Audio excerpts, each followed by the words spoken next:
এখনো পর্যন্ত যুদ্ধ মূলত বন্ধ হয়নি। যুদ্ধ আসলে এটি যেটি বলা হয়েছে যে এপিক ফিউরি, মানে ট্রাম্প বলেছে যে সেই এপিক ফিউরি নামে যে যুদ্ধটি শুরু করেছিল গত প্রায় ২ মাস আগে, আর এখন যেটি প্রজেক্ট ফ্রিডম যেটি শুরু করেছে হরমুজ প্রণালীকে নিয়ন্ত্রণে নেওয়ার জন্য, আসলে কোনোটিই সে বন্ধ করেনি। সে শুধুমাত্র চাপ প্রয়োগ করছে এবং বিভিন্ন ধরনের সুবিধা আশ্বাস দিয়ে ইরানকে কাবু করবার জন্য চেষ্টা করছে। ইরানকে কাবুটা কেন করতে হবে? এই এলাকায় কেন যুদ্ধ করতে এসছে? যুক্তরাষ্ট্র কি কোনো কিছু ছাড়াই চলে যাবে? আমার কাছে মনে হয় না। যুক্তরাষ্ট্র অবশ্যই কিছু নিবে। কারণ হলো যুক্তরাষ্ট্র যদি না নেয় এখান থেকে, তাহলে যুক্তরাষ্ট্রের এই যে প্রায় বিলিয়ন, বিলিয়ন ডলার খরচ হলো এখানে যুদ্ধের পেছনে, এই যুদ্ধের মানে অর্থের জবাব যুক্তরাষ্ট্রবাসীর কাছে কি দেবে ডোনাল্ড ট্রাম্প? বিশেষ করে তার দল রিপাবলিকান পার্টি। কারণ হলো ডোনাল্ড ট্রাম্প পর্যন্তই কিন্তু রিপাবলিকান পার্টির পলিসি শেষ হয়ে যাবে না। এরপরেও এই দলটির অর্জনের উপর নির্ভর করবে সামনের সময়ে তাদের নির্বাচন এবং তাদের রাজনীতি। আপনাদের মাথায় রাখতে হবে মধ্যপ্রাচ্যবিহীন, পেট্রোডলারবিহীন যুক্তরাষ্ট্র কার্যত অকেজো। কার্যত তাদের কোনো ভ্যালু নাই। আর পেট্রোডলারের যদি পতন হয়, যুক্তরাষ্ট্রের পতন হবে। আর যুক্তরাষ্ট্রের পতন হওয়া মানে হলো ইরান এবং রাশিয়া, চায়নার নতুন এক বিশ্ব নেতৃত্ব আমরা দেখতে পাবো। সেটি কি যুক্তরাষ্ট্র করতে দিবে? কোনোভাবেই না। কেন যুক্তরাষ্ট্র আসলে কোনোভাবেই খালি হাতে যেতে চাচ্ছে না? এসছিল বা কেন? যুক্তরাষ্ট্রের এখানে কাজটা কি? যুক্তরাষ্ট্র তো মধ্যপ্রাচ্য থেকে তেল নিচ্ছে, সবই ঠিক আছে। তারা তাদের ঘর সংসার চালাচ্ছে, তারা বিশ্ব নেতৃত্ব দিচ্ছে এবং তারা পেট্রোডলারের নিয়ন্ত্রণ রেখেছে। কেন তারা এটা চাচ্ছে? তাদের স্পষ্ট বিষয় হলো তারা উপসাগরীয় অঞ্চলের যে দেশগুলি রয়েছে, আমাদের মুসলিম ভাইদের যে দেশগুলি রয়েছে, এই দেশগুলির উপরে তাদের কর্তৃত্বকে আরও সুসংগঠিত করা এবং আরও বেশি পরিকল্পনা মাফিক সামনের সময়ে আরও বেশি এটিকে সংগঠিত করা। এর মধ্যে যুক্তরাষ্ট্রের প্রেসিডেন্টের জারজ সন্তান নেতানিয়াহু রয়েছে, ইসরায়েলের প্রধানমন্ত্রী। তার অনেক বিষয় রয়েছে। আপনারা দেখবেন ইরান যখন কথা বলে তখন যুক্তরাষ্ট্রকে আগ্রাসন আগ্রাসী দেশ বলে, আর ইসরায়েলকে কি বলে? ইসরায়েলকে জায়নিস্ট বলে তারা। জায়নবাদী দেশ বলে। জায়নবাদী দেশ মানে কি? তারা সম্প্রসারণ করবে তাদের দেশকে। সম্প্রসারণবাদ তাদের। জায়নবাদ মানে কি? জায়নিজম মানে হলো সম্প্রসারণবাদ। তাদের সেই কবেকার বাইবেলে বা কি ধর্মীয় গ্রন্থে বলা হয়েছে এই অঞ্চল তাদের। যাই হোক, এগুলো নিয়ে বহু কথা হয়েছে। সুতরাং কোনোভাবেই এই জায়নবাদের প্রসার করতে দেবে না ইরান। এটি হলো টার্গেট ইরানের, ইসরায়েলের।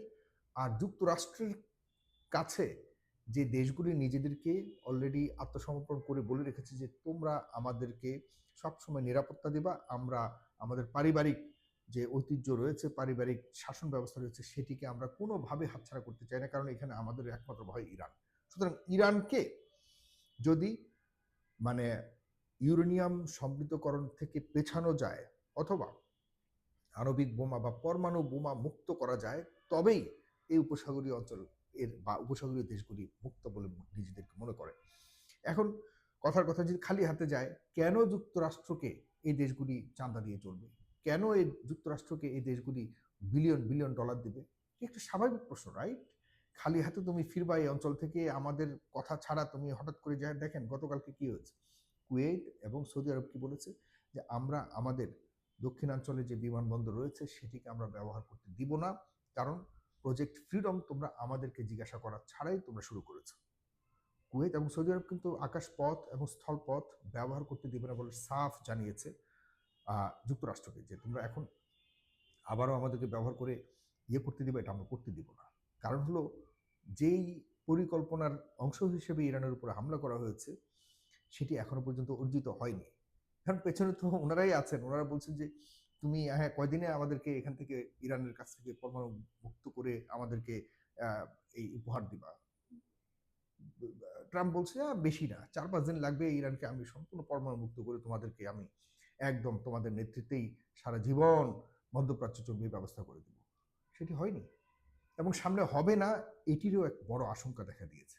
কারণ ইরানকে এখনো পর্যন্ত কোনোভাবেই শক্তি মুক্ত করতে পারেনি, বরং আরও বেশি ইরান শক্তিশালী হয়েছে এবং এই অঞ্চলটাকে সামনের সময়ে মানে মার্কিন সাম্রাজ্যবাদ ঘাঁটিমুক্ত করবার যথেষ্ট সক্ষমতা তারা অর্জন করেছে। এই ভয়ের জায়গা থেকে উপসাগরীয় দেশগুলো কোনোভাবেই এখন যুক্তরাষ্ট্রকে আর সহায়তা করতে চাচ্ছে না।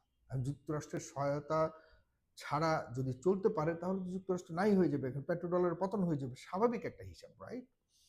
আসেন, কি হয়েছে গতকালকে? বর্তমানে সিজ ফায়ার চলমান, এই অবস্থাতে হুট করে যুক্তরাষ্ট্র কি করেছে? যুক্তরাষ্ট্র ইরানের প্রায় 3টি অঞ্চলে, গুরুত্বপূর্ণ অঞ্চলে বেসামরিক সাধারণ মানুষের উপরে হামলা করেছে এবং তারা প্রায় তাদের যে ইয়ে রয়েছে, নৌবাহিনীর যে পাহারা রয়েছে সেখানেও তাদের উপর হামলা করেছে। এগুলি কেন করেছে? এগুলো করেছে এই কারণেই, ট্রাম্প বলেছে যে তাদের চুক্তি বা তারা সে যে চুক্তিটি চাচ্ছে সেটি মন মতো না হলে কোনোভাবেই এই যুদ্ধ থামাবে না। প্রায় এখন প্রস্তাব কিন্তু ইরান থেকে যে প্রস্তাবগুলি গেছে সেগুলির উপরেই কিন্তু এখন পর্যালোচনা করা হচ্ছে। ইরান বলে দিয়েছে যে আমাদের এই প্রস্তাবের বাহিরে কোনোভাবেই আমরা মানব না, কোনো ধরনের চুক্তি আমরা সই করবো না, বিশেষ করে পরমাণু চুক্তি, যেটি ইরান যুক্তরাষ্ট্র বলছে যে সম্পূর্ণভাবে ইরান যুক্তরাষ্ট্রের কাছে দিয়ে দিতে হবে, সেটি তো কোনোভাবেই সম্ভব না। ইরান বারবার জানান দিয়ে দিয়েছে অলরেডি।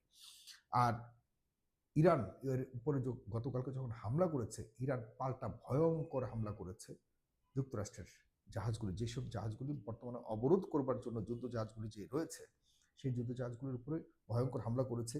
সেখানে চাবাহার বন্দরের কাছে যে নোঙর গাড়া ছিল যুদ্ধ জাহাজগুলি, সেগুলির উপর হামলা করেছে।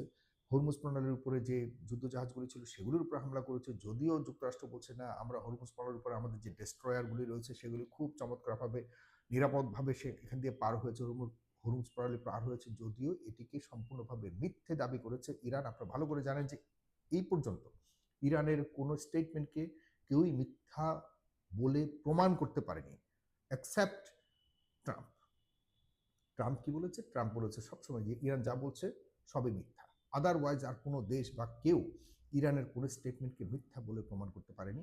অন্যদিকে যুক্তরাষ্ট্রের প্রেসিডেন্ট এবং নেতানিয়াহুর যতগুলি দাবি সে করেছে বিভিন্ন সময়, এর 90% মিথ্যা বলেছে। বর্তমানে যুদ্ধবিরতি চলমান, যুদ্ধবিরতি চলমান অবস্থাতে ইরানের উপরে এই ধরনের হামলা সরাসরি যুদ্ধবিরতি লঙ্ঘনের শামিল। অথচ একই কাজ করেছে কি জন্য? যে আমরা এখন চুক্তি করব, যদি তোমরা সাইন না করো চুক্তিতে তাহলে কিন্তু আঘাত করব। এটি শুধু শুধু একটা মানসিক মনস্তাত্ত্বিক চাপ ছাড়া আর কিছুই না। ঠিক সমানভাবে বিপরীতে ইরান বলেছে যে কোনো ধরনের হামলার পাল্টা হামলা করা হবে এবং ভয়ঙ্কর আঘাত করা হবে। সুতরাং আমরা যা বুঝতে পারছি যে আসলে এটি একটি মানে কি বলবো, অস্তিত্ব হারানোর যুদ্ধ। যে হারবে এখানে তার অস্তিত্ব শেষ হয়ে যাবে, এই অবস্থাতে রয়েছে। আমরা এখন প্রজেক্ট ফ্রিডমের ব্যাপারে যতটুকু জানলাম যে প্রজেক্ট ফ্রিডমের শুরু হবার কারণেই কিন্তু সৌদি আরব এবং কুয়েত সরাসরি যুক্তরাষ্ট্রের সাথে কাজ করবে না, বা যুক্তরাষ্ট্রকে তাদের আকাশপথ এবং স্থলপথ ব্যবহার করতে দেবে না বলে বলেছে। আমি নিজেও খুবই মানে কনফিউজড। গতকালকেও যেসব কথা বলেছে যে হ্যাঁ এই যুদ্ধ শেষ হয়ে যাবে, আমাদের একটা চূড়ান্ত সিদ্ধান্ত আমরা পৌঁছেছি বলে দাবি করেছে ট্রাম্প, অথচ ট্রাম্প নিজেই আবার হামলা করেছে। হামলা করে কি বলেছে? এটা একটা লাভ ট্যাপ, মানে মৃদু আঘাত আছে না, যে একটা ধাক্কা দিয়ে রাখো। আচ্ছা, ইরানকে এসব ধাক্কা দিয়ে মানে আপনাদের কি মনে হয়? আপনারা একটু দয়া করে লিখবেন। এই পর্যন্ত ইরান যেভাবে নিজেদেরকে সংগঠিত করে এবং এখনো পর্যন্ত বলছে যে আমরা আমরা স্থল যুদ্ধে, প্রয়োজনে মুখোমুখি যুদ্ধে আমরা সিদ্ধান্ত নেব, বা সিদ্ধান্ত হবে কি হারলো কে জিতলো। ইরান তো কোথাও বারবার ট্রাম্পকে মিথ্যা বলছে যে ইরান আসলে আমাদেরকে একটা চুক্তি করতে চায়। ইরান করতে চায় আজ পর্যন্ত বলেছে? ইরান মোটেও বলেনি, কোথাও বলেনি। ইরান বলেছে যে আসো আমরা যুদ্ধ করতে চাই, সেখানেই ফয়সালা হবে কে যুদ্ধে জয় করেছে এবং কার কথা বাস্তবায়ন হবে না হবে।